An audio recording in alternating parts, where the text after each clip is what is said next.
Welcome to Chillin' 101. We hope this video helps. Start by identifying what kind of calendar you want to remove in Outlook.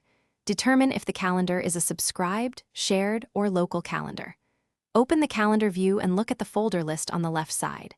Check for internet calendars labeled with URLs or synced accounts like Gmail.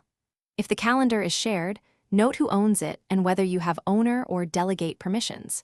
If it is subscribed, find the subscription source or the account used to sync it. To remove a subscribed calendar, right-click that calendar in the folder list and choose Remove or Delete from the context menu. For Outlook Web, open Settings, go to View All Outlook Settings, then Calendar and remove the calendar subscription. If the calendar syncs from an account like Gmail, remove it by going to Account Settings and unlinking or removing that account. After removal, refresh Outlook to confirm the calendar no longer appears in the calendar view and is no longer syncing. For shared or delegated calendars, first ask the calendar owner to remove your access if needed.